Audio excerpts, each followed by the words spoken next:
राधे कृष्ण दोस्तों, मंगलमय चैनल में आपका स्वागत है।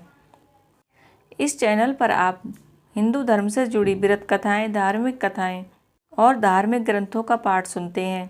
इसके अलावा आप धार्मिक कहानियां, मोटिवेशनल कहानियों का भी पाठ सुनते हैं।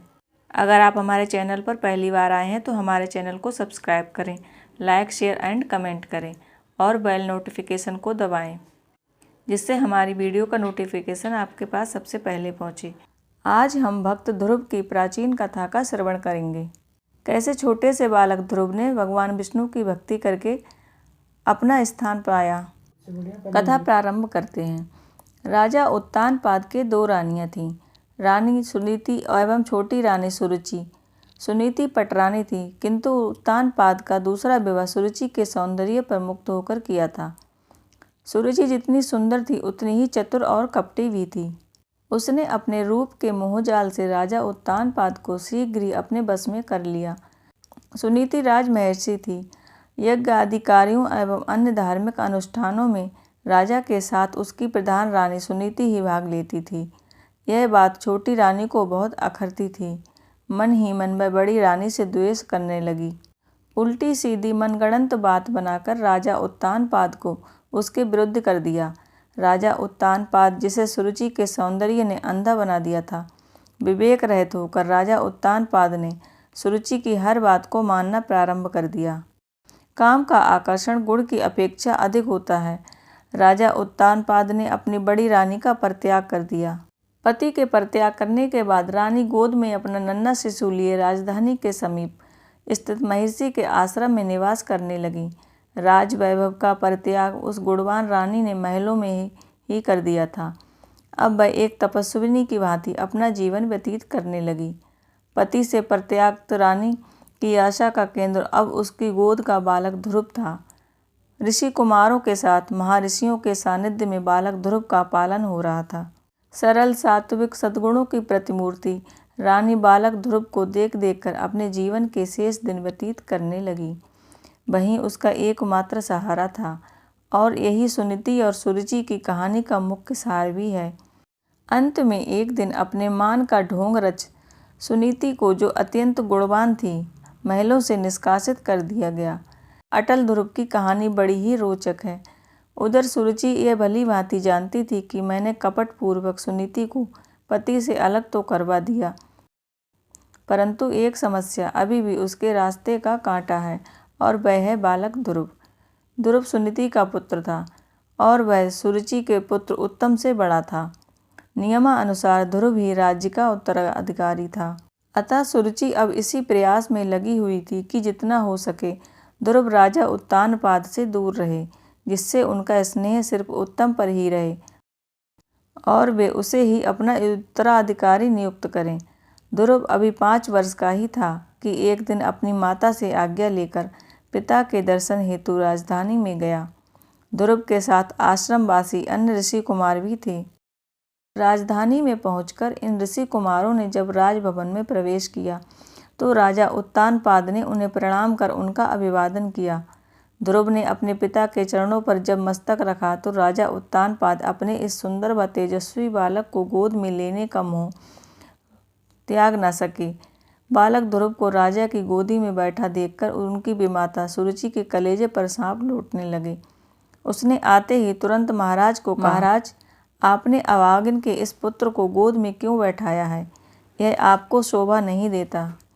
यह कहती हुई सुरुचि राजा के समीप गई और बालक ध्रुव का तिरस्कार करती हुई उसे अपने पिता की गोद से नीचे उतार दिया।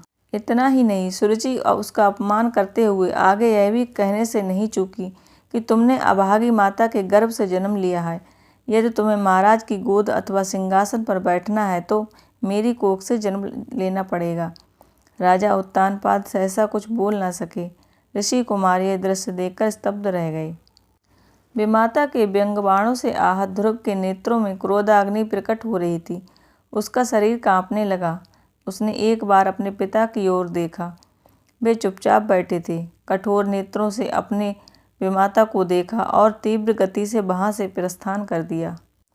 राजधानी से बालक ध्रुव सीधा अपनी माता के आश्रम में पहुंचा। माता ने अपने पुत्र की मनोव्यथा जानने हेतु पुचकारते हुए कहो तुम्हें किसने मारा है, किसने तुम्हारा अपमान किया है। माँ की गोदी में मुँह छिपाए बालक ध्रुव फूट फूट कर रोने लगा और बड़ी कठिनता से रोते रोते ही उसने सारा वृत्तांत अपनी माता को सुनाया। माता ने भी अपने लाल को छाती से लगा लिया और उसकी पीठ सहलाते हुए उसे सांत्वना प्रदान की। बालक ध्रुव को भी माता की बात बहुत कचोट रही थी। वह अब भी सुबक रहा था और पिता की गोद से जिस तरह उसे अपमानित कर उतारा गया था, उससे वह बहुत खिन्न था। उसने अपनी माता को फिर कहा, क्या किसी पुत्र को अपने पिता की गोद में बैठने का अधिकार नहीं है? और फिर मुझे अभागिन का पुत्र कहकर भी माता ने मेरा ही नहीं, माँ तुम्हारा भी तो अपमान किया है। मैं इसे कभी सहन नहीं कर सकता। माता के धैर्य का बांध टूट गया। सचमुच मैं बेटा अभागिन ही तो हूँ। मैं अभागिन नहीं होती तो अपने ही स्वामी द्वारा मेरा परित्याग नहीं होता। पति द्वारा परित्यक्त पत्नी संसार में अभागिन ही मानी जाती है। ऐसी अभागी माता के कोख से जन्म लेना सचमुच तेरे अभाग्य का ही सूचक है। यह कहते कहते माता के नेत्रों से आंसुओं की धार बह निकली। अश्रुपूर्ण नेत्रों से अपने प्राणों से प्रिय पुत्र को समझाते हुए माता ने कहा, बेटा तुम्हारी विमाता ने जो कहा है वह सत्य है, उसी में तुम्हारा कल्याण है। भगवान की तपस्या कर तुम संसार में सबसे श्रेष्ठ स्थान प्राप्त कर सकते हो। तुम्हारे पिता की गोद में तुम्हारे लिए चाहे कोई स्थान ना हो, किंतु परम पिता परमेश्वर की गोद में बैठकर तुम निश्चिंत ही हो सकते हो। वहाँ से तुम्हारी विमाता तुम्हें कभी नहीं उतार सकती। माँ की यह बात सुनकर ध्रुव का सारा दुख दूर हो गया। उसने जगत के पिता की गोद में बैठने की ठान ली। वह विमाता के पुत्र उत्तम से भी उच्च स्थान प्राप्त करने का इच्छुक हो उठा और उसने माँ से यह जान लिया कि भगवान को तपस्या द्वारा प्रसन्न कर मनचाहा वरदान प्राप्त किया जा सकता है। उसने उसी समय बन जाने का निश्चय कर लिया। गोद से उतरकर बालक ध्रुव ने अपनी माँ के चरणों पर मस्तक रखा।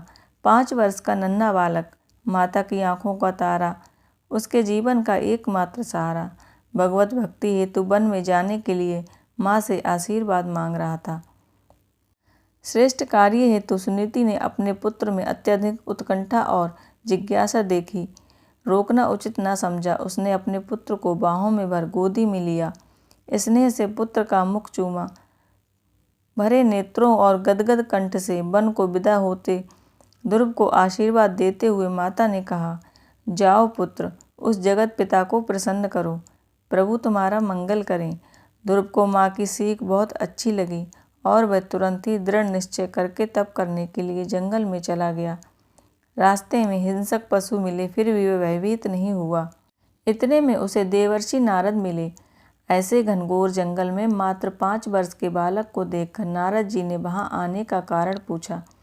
ध्रुव ने घर में हुई सब बातें नारद जी से कहीं और भगवान को पाने की तीव्र इच्छा प्रकट की।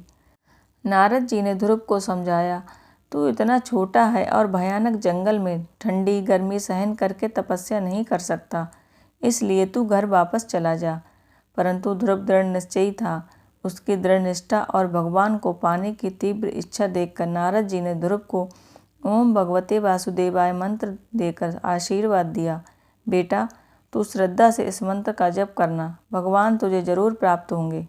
ध्रुव तो कठोर तपस्या में लग गया। एक पैर पर खड़े होकर गर्मी, ठंडी, बरसात सब सहन करते हुए नारद जी के द्वारा दिए हुए मंत्र का जप करने लगा।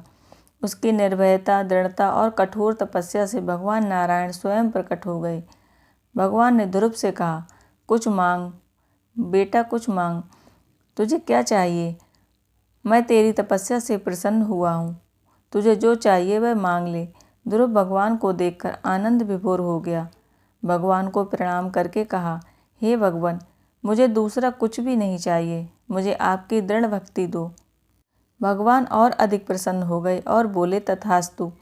मेरी भक्ति के साथ साथ तुझे एक वरदान और भी देता हूँ कि आकाश में एक तारा ध्रुव तारा के नाम से जाना जाएगा और दुनिया दृढ़ निश्चय के लिए तुझे सदा याद करेगी। अटल ध्रुव ने आगे चलकर सर्वेश्वर भगवान को प्रसन्न कर नित्य लोक की प्राप्ति कर वरदान प्राप्त किया। इस प्रकार बालक ध्रुव को अपने पिता की गोद भले ही ना मिली हो, पर परमपिता परमात्मा की अटूट भक्ति और उनका सानिध्य हमेशा के लिए मिल गया। आशा करती हूँ कि ध्रुव की कथा आपको पसंद आई होगी। धन्यवाद।